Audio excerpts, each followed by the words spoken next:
All right, guys, welcome back to the EgoLess podcast. I have an incredible inspiration, not even just being an inspiration, because you've got people who are inspiring, but then you've got people who are inspiring and who move the needle in business. And to put those two things together and to stay sane is a very, very tough thing given business. I've got Sharran Srivastaa with me, and I know I just botched that name. I've practiced it like 4 times. But Sharran, dude, I'm so grateful to have you on here today.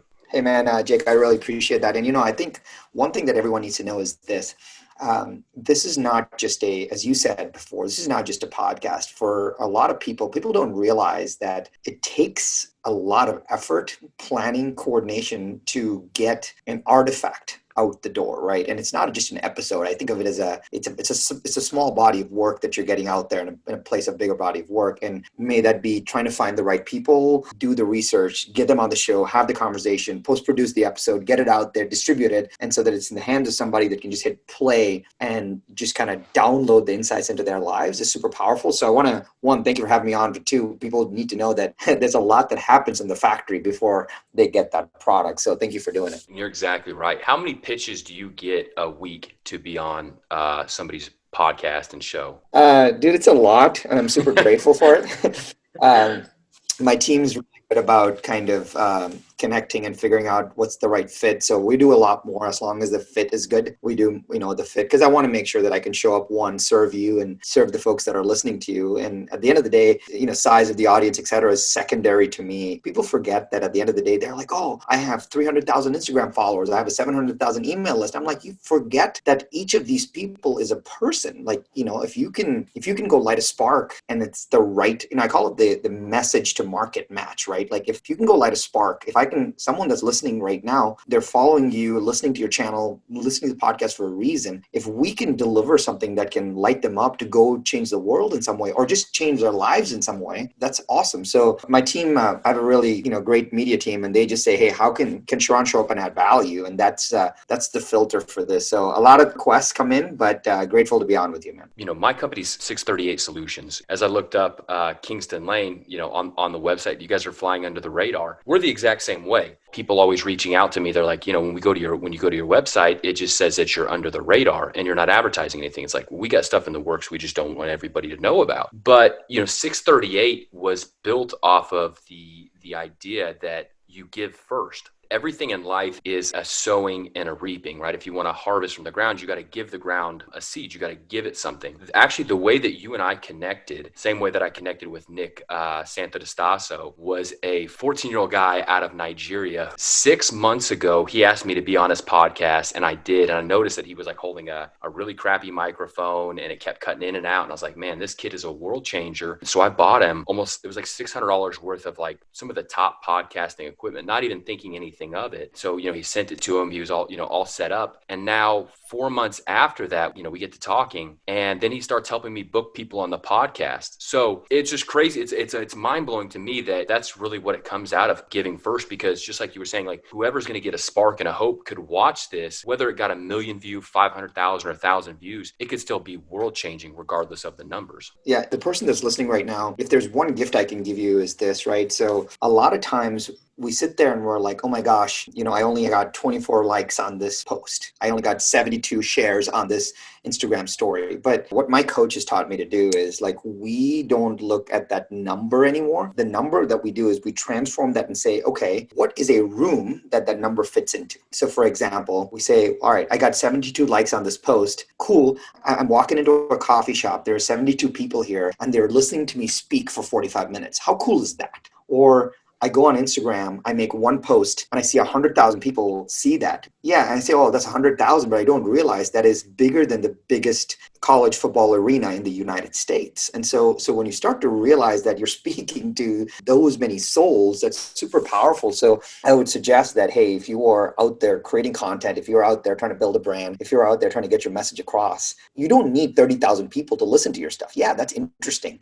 But biggest, most raving fans are the 50 to 500 people that like are in your orbit that will do anything for you. Those are the ones that create the spark, drive you forward. Like I would bend over backwards upwards to taking care of the 50 to 500 closest people in your journey, those are the people that are going to literally lift you up to. Everyone else like is connected to you. They're connected to your fame and all of that. But the first 50 to 500 is cool. There's this amazing article by this guy who started Wired magazine, and it's called the 1000 True Fans. Amazing article. And it's built for creators. And he says that if you actually have your 1000 true fans, the people that love you, that care about you, they'll buy everything from you, that show up every time you release something, that want every piece of art that you have, that read every single email that you send, the 1000 true fans can create the most exotic life that you can ever imagine that you can have. And you don't need a 40,000 person or 400,000 person email list. Like, take care of your 1000 true fans. And that starts with the first 100, the first 50. Like, getting to 1000, it should not be as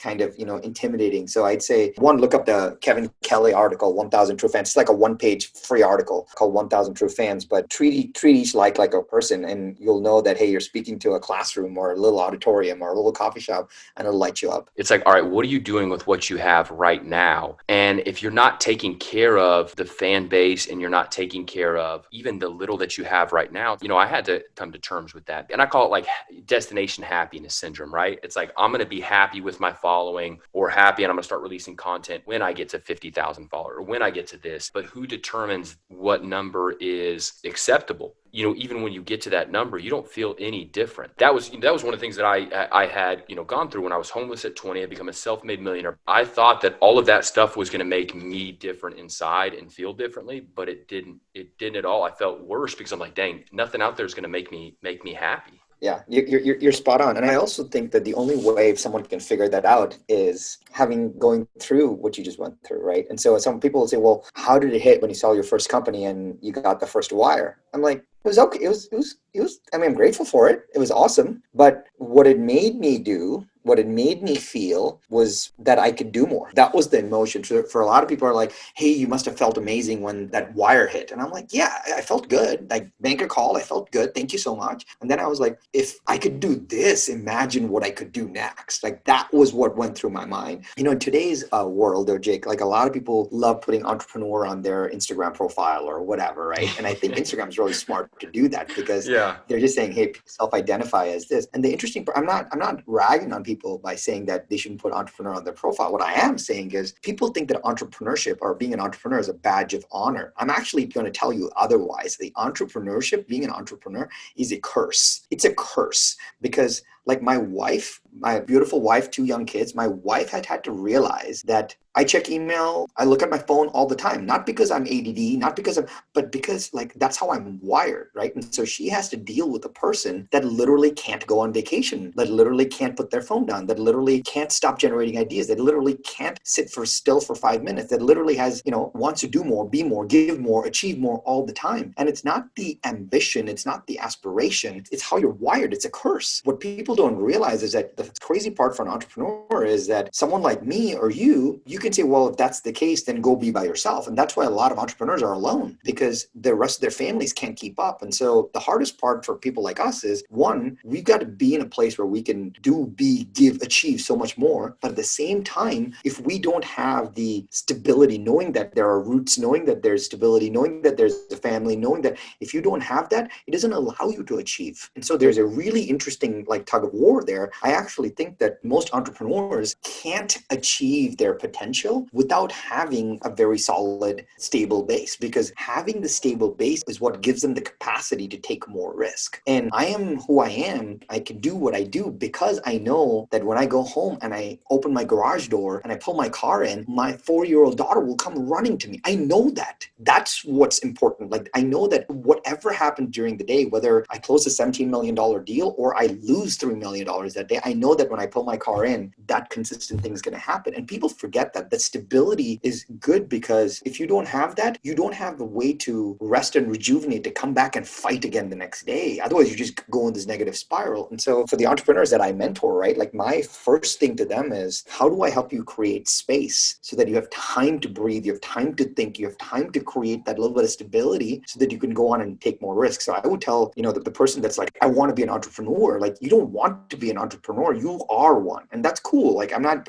ragging you for it, but know that it's a responsibility, because you're going to like leave a lot of bodies in the wake by pissing people off, affecting your relationships, not showing up for phone calls, texting your business partners at 11 o'clock at night when you should be with your partner or spouse or kids. And I think that's a heavy cost to bear. And it's taken me over a decade of being married for my wife to understand that that's how I'm wired. And people need to understand that, like, that's the hard part, because you need the stability to have more capacity to take risk. Actually learning right now is to be being, and is different than doing. And that's a tough thing for me, because I always want to be constantly innovating. There's two things that we learn from. We learn from pain, or we learn from mentors. And I have seen over the years that if I just listen to things just like what you've been through, I can take all of that data and make it clean and figure out what actually works. So it's like, if people just listen to what these people are saying, what people like you were saying, they can really change their life in 1/10 of the amount of time that it took somebody like myself or somebody like you. I feel like maybe you or somebody, or instead of writing a book called 10X, it needs to be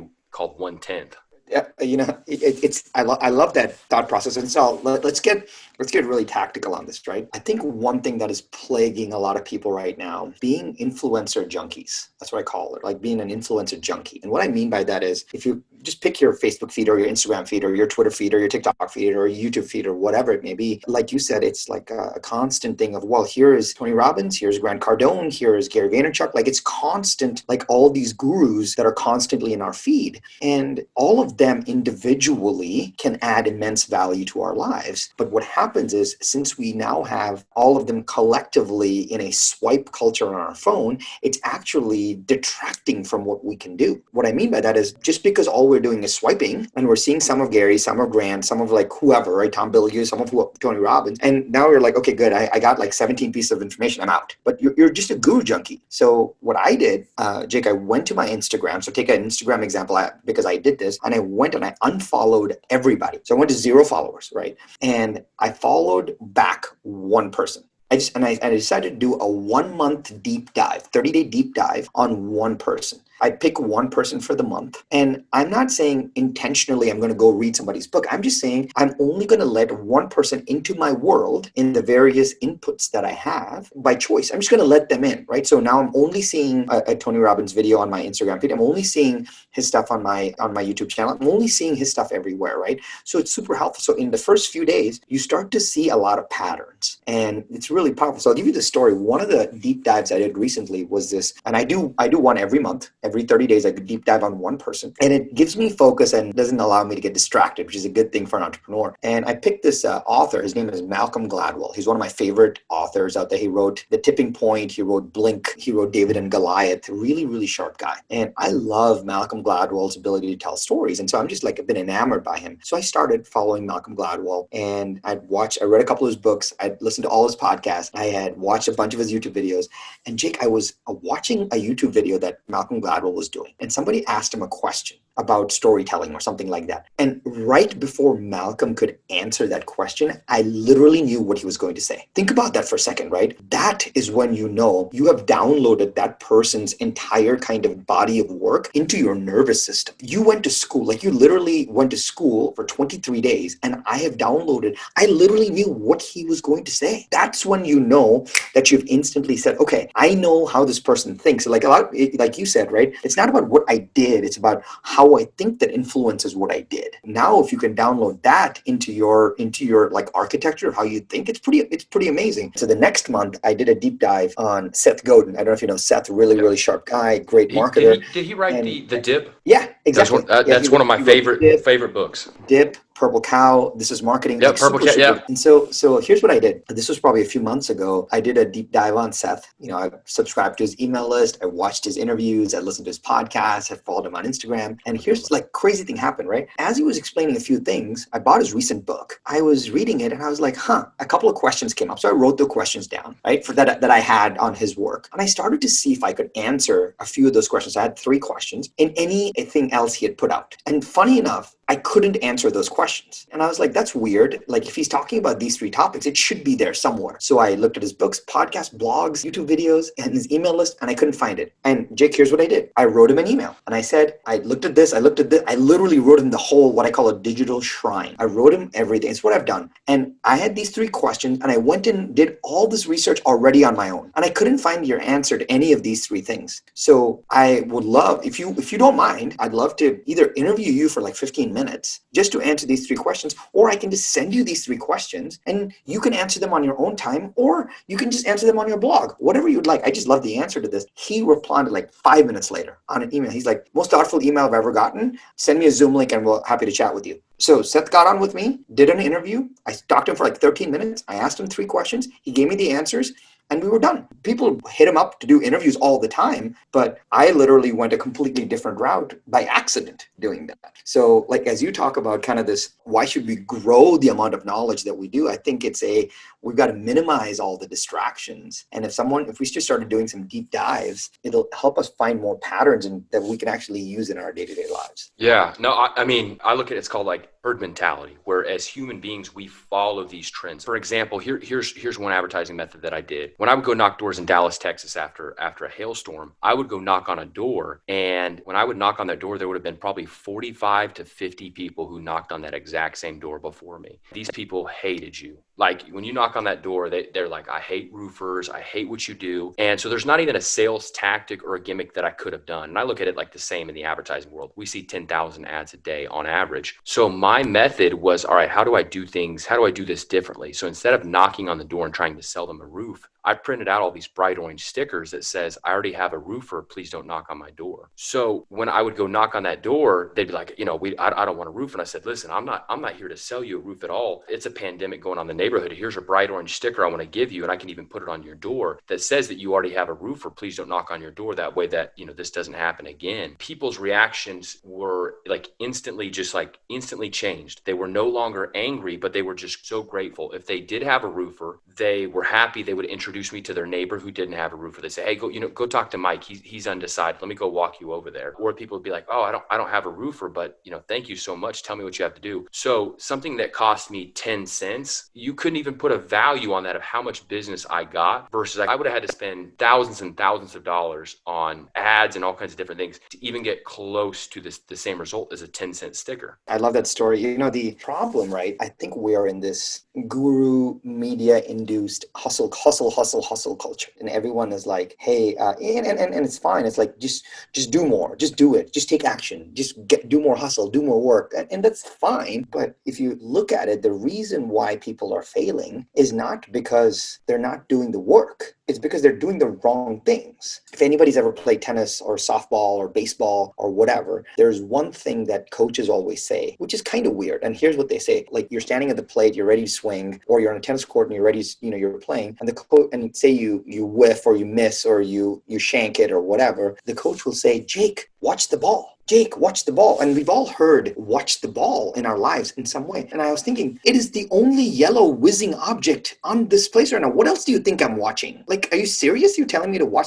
Like, what else do you think I'm watching? Anything else? Of course I'm watching the ball. Then the problem is that we say those things and so it doesn't connect. And now I feel like I need to watch the ball more. That's like saying, well, I need you to go hustle more. I always tell people, like, there's so much focus on execution that they're not realizing that you need to think about what you're going to execute on, right? If you're lazy and you can't get out of bed and all you're doing is playing Fortnite, like, this is not for you. Like, that's not what I'm talking about, right? But for those that have insane work ethic and they're just working their face off and they're saying, well, all my effort's not paying off. Like, listen up for a second, right? It's organization before execution. It's crazy to me that how many times has there been, like, when you're baking a cake, you don't just start baking the cake. You just say, hey, here's my recipe. Cool. I have it. I have all my ingredients. I set it all up. Why do you think all these cooking shows look so good? Because when they frame the show on the counter, they have everything organized, which is why the process goes so well. The reason everything breaks down at home is like, we want to do everything from memory and we want to do everything just because we think we know it viscerally. It's not like we're backing out of our garage. Like, we want to build a new business, start a project, whatever. So I always say, let's write up. I say, some kind of plan is better than no kind of plan, right? Some kind of plan. I always force even the CEOs that I mentor who run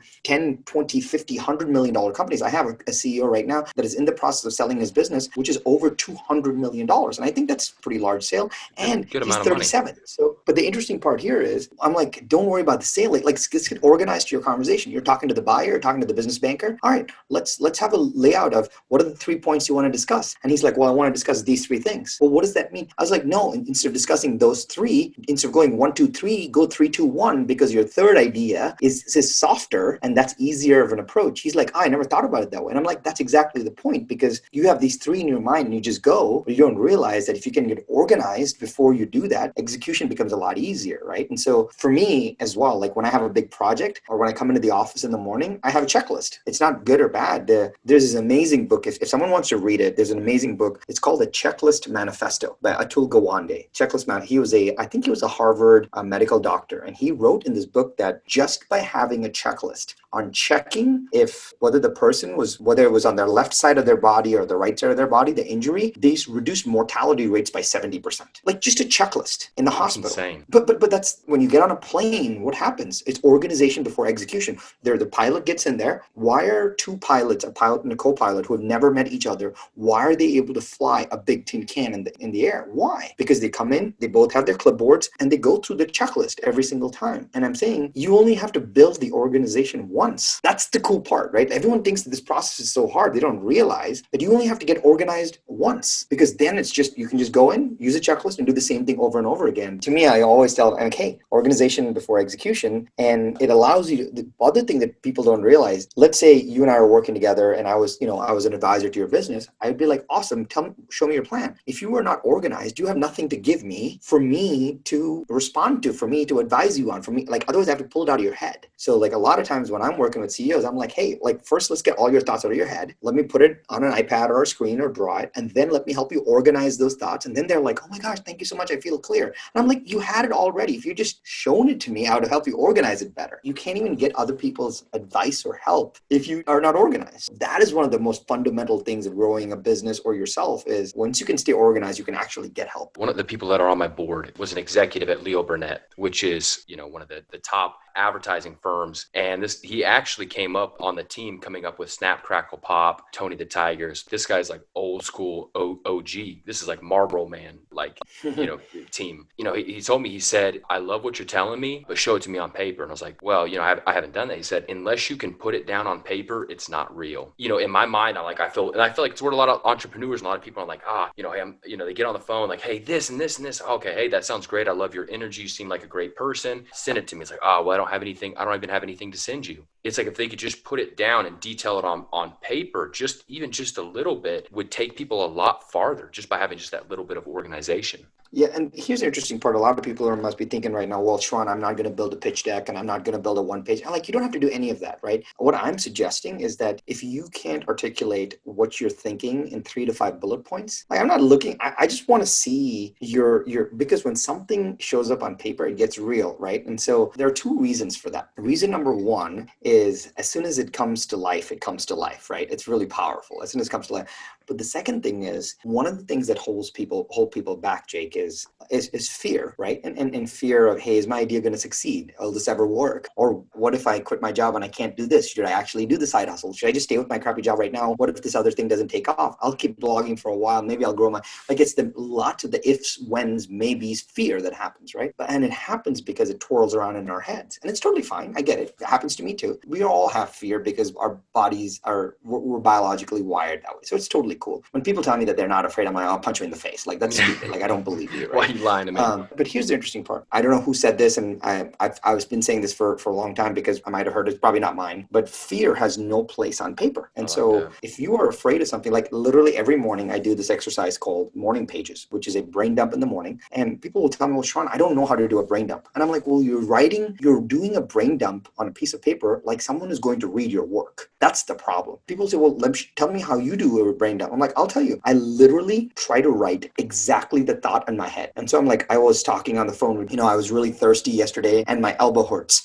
I'm just writing. I'm writing everything. Because once you get to that point where your fingers start to keep up with how fast your brain is moving, then you slow it down. Once you slow it down, you create capacity, you create opportunity, you create, like, you see things clear. The problem is things are going so fast and daisy chaining so fast because your pen can't keep up with how fast you're writing. Until your pen can keep up, you keep writing. And generally the process for an average person biologically takes 10 to 15 minutes. 10 minutes maybe. For me, like, roughly takes 10 to 12 minutes every morning. At like the 12-minute mark, I'll feel like, I don't have anything else to write because I feel empty, feel clear. All my stuff from the night before is processed. Once you get there, Jake, that is like the same feeling as once you're done working out. It's like pure euphoria. Small things like that, can really, really help people. And it takes 5-10 minutes in the morning. One of my last podcasts with Dr. Tarika, he talked about mental cognitive bias exists, and the way to combat them is just to realize and to know that they exist. Just to realize, hey, I might be mentally biased about this, and that gives you opportunity to change. I believe that we are closer to a computer program inside ourselves than we even realize. When you look at how habits affect our lives, why you react a certain way is based off something that's been a long time ago. Those neural pathways have been built. So connecting those dots, you talk about when you did your one study on the person, you basically downloaded into yourself how that person thinks. So I look at it like in the software world, we call it like SaaS, right? Software as a system. It's a downloading a new software. Have you ever watched The Matrix? Yeah, of course. One of my favorite movies, Matrix, Neo, and they get downloaded a kung fu fighting into them or whatever. That was a new download. And the same thing too with just what you're talking about. And I had never even thought about that, but that brain dump. Basically, you only got so much hardware on your computer. Sometimes you have to take to say, hey, I want to keep this because I've only got so much storage space. I want to keep this and get rid of the rest because I feel like so many people have so much information in them that they're bogged down and they can't even do anything with what they have. So just that brain dump thing of like, man, I need to start doing that because there is so much that goes on, but maybe only 1/10 of that might be what I need to be pursuing.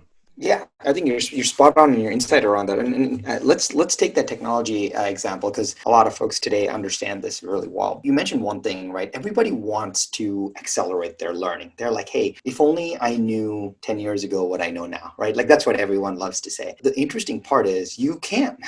You can. And so there's a big paradigm shift where here's what the average person is trying to do. Think of yourself as an iPhone. The average person is basically saying, how many more apps can I install on my iPhone? They're like, can I go learn SEO? Can I go learn Facebook ads? More apps, more apps, more apps, more apps, more apps. They keep installing more apps on their iPhone. And that's why you can't sleep. That's why you, like, when you clean up your email, you feel like there's more. That's why you think there's more to do, because you're just constantly installing more apps on your device. But the problem is that you don't need more apps on your device. You just need an upgraded device. And so instead, you're still on an iPhone 8 with a ton of new apps. Instead, if you can just go find a mentor who has done it before, who's already gone through all the pain, who's already lost millions of dollars, who's already struggled with their family, who's already been broke, lost their health, had to dumpster dive, all of that. If you've done that and they can just say, hey, Jake, don't do this because I did this. They're literally giving you not a new app, not even a new operating system upgrade. They're giving you just a new phone, a new hardware upgrade, because now all the other apps suddenly work better. And so if I could go back in my life 10 years, 15 years and do anything differently, anything sooner, there would be only one thing I would do, just one thing. And that's pretty amazing when you can tell someone that, if I could go back, I would only do one thing differently, and that I would hire a coach that I could barely afford much sooner. And because the benefits I am seeing of coaching 10 years ago, I'm seeing it today. I'm seeing the benefits of coaching today from a coach that I'm no longer even working with. I personally hired a coach, not even through my business. When we were growing our business, we grew our business 10x in 5 years. Literally, we took our business to $3.4 billion and in top line sales, and we grew this business 10x in 5 years. I knew that I didn't have the skills for it. I had to learn for it, and I didn't know how to do it while I was doing that. And literally, Jake, I'll tell you the number. I paid her $30,000 per quarter. Any coaching world, that's a lot. That's unless you pay Tony Robbins $1 million plus 5% of your company or whatever, $30,000 a quarter is a lot. That's quadruple the minimum wage for a year. Quadruple. Right. But here's the interesting part. She was instrumental, and this was not even a company expense. I paid for it out of my own pocket. She was instrumental in helping me build culture, helping me get out of my own way, helping me hire an amazing team, helping me build great relationships, helping me negotiate the sale of the business, helping me grow it. We sold it to a public company. So this was huge. And she helped me through this entire process. There was no way I would have be able to do without her. So did it have a ROI? Looking back after the fact, yeah. But everybody is counting ROI during the process. How do you count ROI during the process on a hardware upgrade? That doesn't work. It's super hard. And so when I make coaching decisions, here's what I do. I just write the check for the year, because otherwise monthly, I'm just going to constantly think, is this worthwhile? I'll constantly check on ROI. If you go a year and it doesn't work, fine. You made the investment, you made the commitment. That person, it is what it is. There have been mastermind groups that I've written checks for, or coaches that I've written checks for, that may not have worked out as well, but I'm seeing the benefit today. But I will tell you, the one thing that people should do is just write the check for the year. That way you don't constantly go into the paper cutting pain of every month. I'm like, oh my gosh, I just paid Sharran $5,000. Like, you're crushing yourself, because now you're not even doing the work. You're overthinking on the decision you made. And then every time you're on a call with me, that's what's on your mind, as opposed to actually getting better. Exactly. And so my biggest advice would be, write the biggest check possible, make the year commitment, and you'll be so deeply committed. And that person can just download everything that they know on you. And that's the hardware upgrade that you're looking for.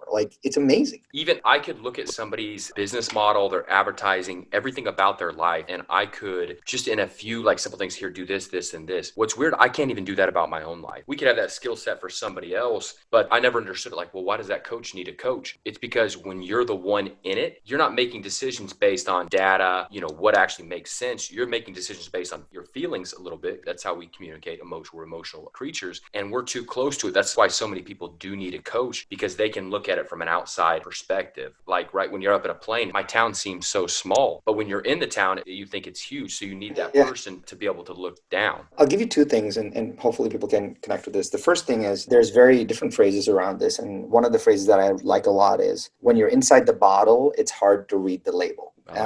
And because literally we're inside the bottle, and so it's way easier for me to give you advice than to give myself advice. It's way easier, and it's not a good thing or a bad thing. Like, my coach tells me this, I have three specific ones: one to help me with my life, one to help me be a better coach, because I literally have CEOs that I mentor, and I was not born with that skill. So I hired a coach to help me be a better coach. That's a responsible thing to do. And then I have a health coach, right? And so it's super important. People ask me, when you're inside the bottle, it's hard to read the label. Here's number two. You must have heard this before, and there is this, the title of my book is called Underdog. And everyone talks about, well, if Jake could do it. Jake was homeless. He was doing a blue collar job. He was going door to door selling roofing. He did all of those things. And look at what he's done so far. And now Jake steps up and says, hey guys, look at me. Here's my story. I'm super humble about it. But if I can do it, you can do it too. We've heard that story before. We've heard that, hey, I'm Sharran. I didn't have a lot. This is what I did. If I can do it, you can do it too. That's not true. If just because I can do it, you can't do it. And that's not true. But here's the problem. We should not say that. People are thinking, they say, oh my gosh,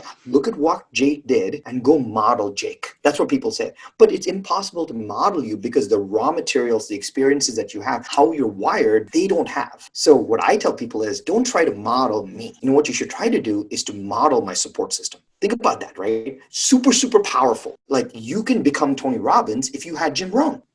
That's yep. What you can't become Tony Robbins because you're not 6'8" and extremely loud. You can't do that. But if you had Jim Rohn, you are 1/3 of the puzzle there. So I always tell people, hey, that's why I very freely talk about my coaching, my support system, the mentors that I had, the way that I fail. Here's the support system that I had. Here's what my parents did for me. Here's what my early mentor did for me. Here's what my business partner did for me. Go find those people in your life, build a support system. So if you can model my support system, you literally can do anything and more, because now you do it in a much better way that suits you, right? So people are modeling the wrong thing. They're just modeling, they say success leaves clues. Yes, success leaves clues, but the only visible clue is about the person, not their support system. I would dig. So when you're talking to a mentor, when you're talking to a friend, when you're on the podcast, when you're listening to somebody, listen to what they're saying about their support system. Go model that support system, because then, when you get the Jim Rohn, you're closer to being Tony Robbins. That's huge. And having those different coaches, I tell people, your customer base should only be as loyal to you as your dedication to innovation. If I'm not constantly innovating and making my myself better for those people, they should go somewhere else to somebody who's working harder for them. You could look at a body of water, for example, like you could pour the freshest water into a pan, and then if you leave it out, after a few days, it's going to get stagnant and start growing mold. And the same thing in our life is everybody's so happy, growing up, I could be this, going through school, they're growing, but it gets to a point where they stop growing in their life. And then you see their lives just take a completely different turn. That's why, you look at people who are elderly after they retire, that rate of decay is so much faster. It's just they're constantly growing, constantly becoming better. Yeah, you're spot on, man. I think there's if anybody takes something out of this, I'd say, a couple things, right? The first one is next time someone says, if I can do it, you can do it too, instantly you should think, how was Jake able to do this? I'm not going to model his skills. I'm going to model his support system. You just do that, you automatically give yourself an unfair advantage. Number two, I would take this badge of entrepreneurship as a curse, right? Like you're going to leave a lot of bodies in the wake. So take care of yourself. Part of taking care of yourself is getting a support system. Part of taking care of yourself is getting your thoughts out of the way, all of that. And the third is kind of most importantly is get obsessed with thinking about your thinking. Like, why am I thinking this way? What is that's making me scared? What's that's making me excited? Thinking, like, you start talking about know thyself, right? The power of thinking about your thinking. My coach business coach always tells me this. He's like, next time you're jealous, next time you feel shameful, say, Next time you feel overwhelmed, say, that's what overwhelmed feels like. Because that makes me a better coach too. Like when someone else tells me that they're overwhelmed, I know what it feels like viscerally in my body now, right? Because I've recognized that fact. So when something happens to you, just give it a label. Be like, oh, I'm tired, I'm stressed, I'm disappointed, I'm shameful, I am scared. And then you say, that's what being shameful feels like. That's what being surprised feels like. And if you do that, what it wires in your body is awareness of your feelings, right? And now I'm afraid. Weird. Let me call my coach because I'm afraid, and I can articulate why. Because when you can start to think about your thinking, you can actually let other people in the world to help you. Otherwise, you're just this weird person that nobody knows how to help. Just accepting any kind of feelings, outside feelings. Where can people find more about you and follow your stuff? Yeah, so thank you for that. So the first is tell people quickly about this. So the during kind of the early part of 2020 when the whole pandemic stuff happened, I thought it would be super important it was time for some insight. So I literally stopped and I said, hey, what if I could take 20 years of experience and then just boil it down into 20 10-minute talks, 10-minute videos, right? So I took 20 days and I literally record my 20 best lessons, and they're 10 minutes each. I was selling the course for a while, but I decided to open it up and give it all away. So it's called a 4-week MBA. So it's got 20 10-minute modules, and it's my best ideas from the last 20 years. And it's you can go get it for free. There's no upsell. There's no funnel. There's no nothing. Just go get it for free. It's 4weekmba.com. So the number 4, weekmba.com. It's my gift to you. And hopefully, people benefit from that. So I just want everyone to know like why that came about and how it, how thousands of people downloaded it. I'm super excited for that. But as soon as you get on that, that's probably the best way to just get, I want to lead with value. I can say go to my Instagram. That's interesting. But if you can get that, that'll change everything. But if you want to follow me anywhere else, I'm wherever you search, you can find me. But I would start with that because it'll give you the most meatiest kind of next step without having to do like a 30-hour course. You can do 10 minutes and get something right away from it. I love it. Last quick question. When are we going to see an update on Kingston Lane? So a lot of companies coming out. So I've got that and a few more coming up. So there is over the course of the next 6 months, there's going to be a lot of things coming out of stealth mode. So excited to launch that. We'll all do it to the right audience, right email list, all of that stuff. So just sign up wherever you guys connect, just connect and we'll light it up. I'm excited, man. Thank you so much for being on the podcast, Ron. Hey, you got it, man. Thank you so much for having me. All right, man. I know you're busy. I'll send you an email and see if maybe we can connect on a couple other things when you get a moment, because I'd love to pick your brain, especially on the real estate side, because we've got some pretty big deals coming up when it comes to interactive listings, and would love to get your advice. So you got it, man. You got it, dude. Hey, thank you so much for having me on, man. I appreciate it. All right, see you later, man. All right, see you, Jake.